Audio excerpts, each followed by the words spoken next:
We have not had a strictly business feature for some time, so we thought we'd bring you an interesting one to make up for lost time. This week, we will let you meet an entrepreneur who raises honeybees, not just for their precious honey, but to make delicious wines as well.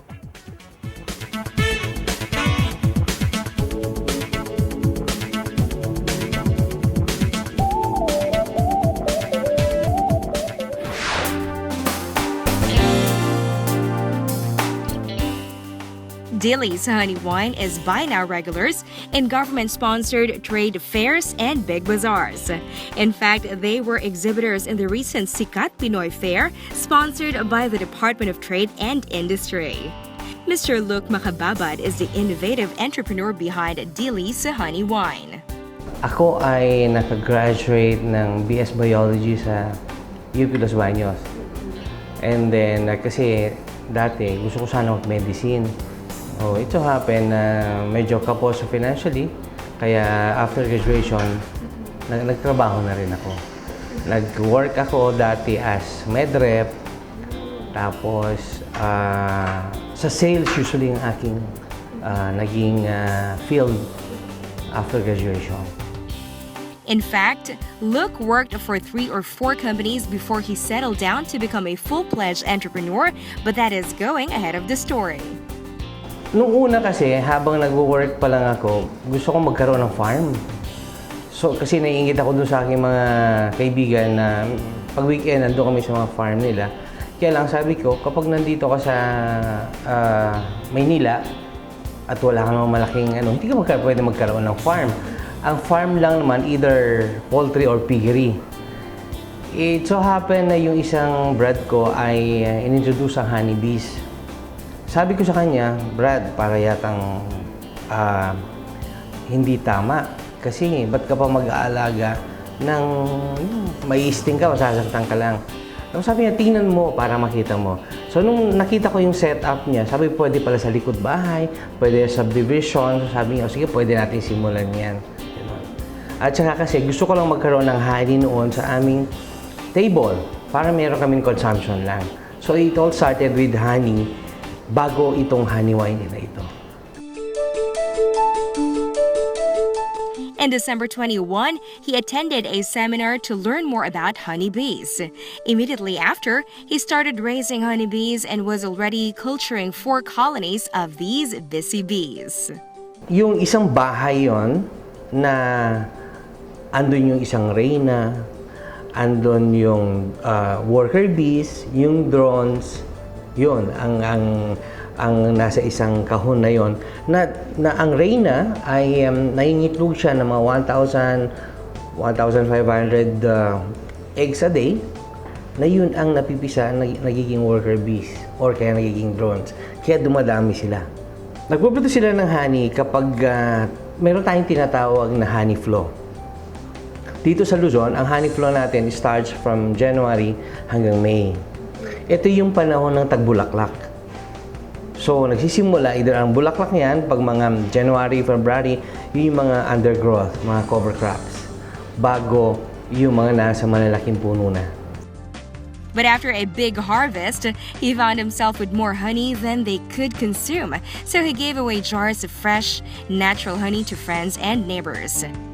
He was also expanding his bee culture until his father-in-law broached the idea of making wine which did not require any distillation process.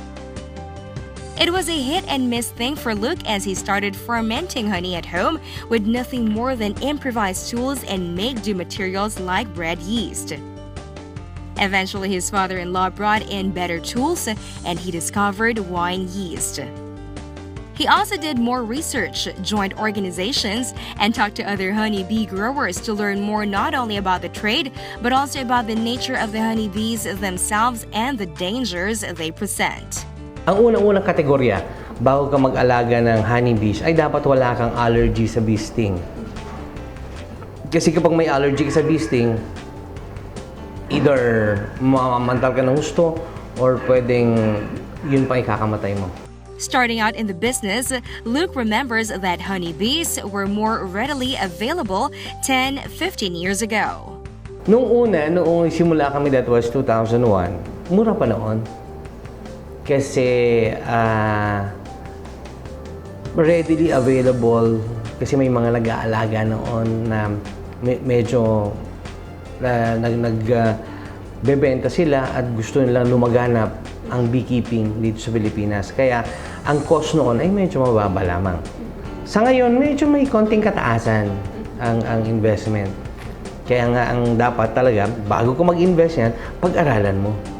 After so much research and experimentation, he started joining bazaars and trade fairs and was encouraged by the reception of buyers. Maganda ang acceptance. Kaya ang ginawa nga namin,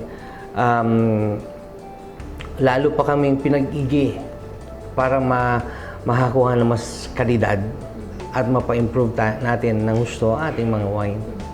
Doon sa packaging, ang ginawa namin kasi nag-search kami kung ano ang maganda, ang kakaiba, para hindi lamang one of the yung ating mga produkto. And nakita namin ang bote na yung ating 375 ml na pang mga magagandang packaging. The packaging of Dielle'S honey wine is indeed eye-catching, not your regular bottled local product.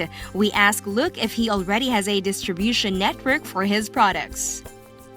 Sa ngayon, wala pa kaming legitimate na or sole distributor. So kami ang pumupunta at mag-promote ng mga produkto. Pag may ma-increase, doon kami nagbibigay, nagpapa-taste test kami, gano'n. So, in terms of distributorship or marketing, kami pa ngayon. Pero meron kami mga kausap na interesado sila to distribute our products. Last year, Luke had more than 20 flavors born out of experimentation, but this year, he has shortened the list to include only the faster-moving ones. Meron tayong wild berry or yung bignay, meron tayong java plum, yung duhat, mango, meron tayong chili wine, meron tayong coffee, meron tayong pineapple, meron tayong marang, meron tayong mangosteen. For the red wine, the Bignay variety is their best seller, while for the white wine, their coffee, passion fruit, and the original honey wine sell very well. For a startup company like this, meeting the demand is always a problem. Although maliit pa ang ating production area at ang capacity natin, ang ginagawa namin ay hindi kami tumitigil sa paggawa para matugunan natin ang market. And then if there is a need for us to expand more, gagawin po namin yan. Some quarters are already talking to Luke about the possibility of bringing his honey wines to foreign shores, but Luke is not in a hurry. Merong mga kumakausap sa atin na gusto nilang dalhin sa labas. Kaya lang, sa ngayon ay hindi pa natin kaya yung demand sa kanila. Kasi unang-una, puro seasonal lang ating mga ginagamit na materyales. Halimbawa, honey, hindi naman all year round. Ang mga prutas natin, mga once a year, mga ganun. Kaya yun ang medyo naging balakid para mailabas natin ang produkto natin.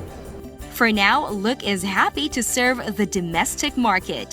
He has mixed emotions about being a full-fledged entrepreneur, but he has made his choice and he is happy about it.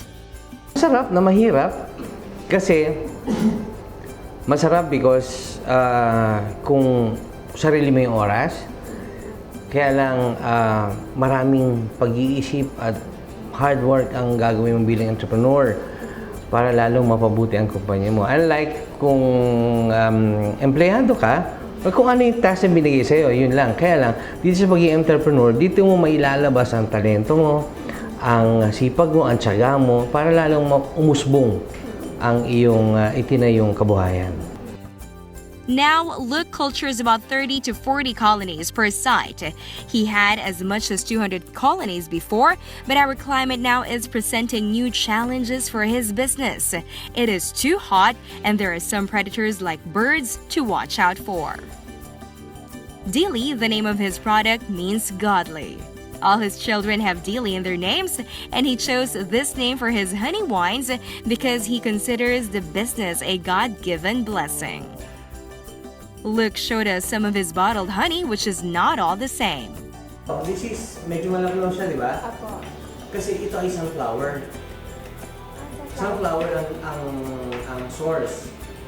Kasi ang ginagawa namin, pag panahon ng sunflower, dinadala namin yung kanyang mabubuyog sa Baguio.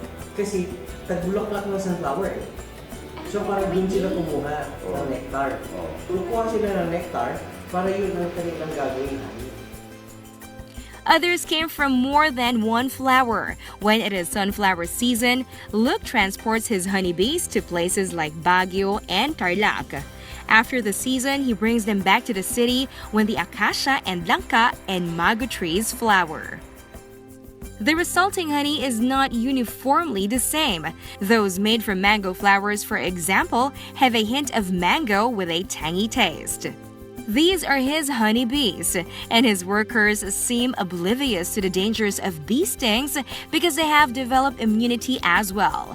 Thick beeswax cover the sweet honey inside the cells. They can't come any more natural than this, and this is the base for this honey wines as well. Inaanyayahan ko po kayo na dalawin nyo kami dito sa aming production area, dito sa Muntinlupa, o di kay tingnan nyo aming website, www.honeywinefilippines.com, or yung sa Facebook namin na Dielle'S Honeywine, or you can call, ang office po is 519-9027. Gumagawa din po kami ng mga personalized na wines para po sa inyong okasyon.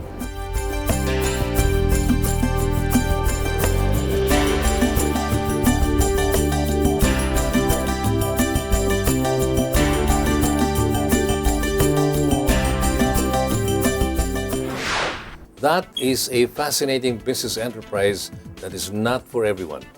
Clearly, one has to have the passion to have such a business that is both viable and has much potential.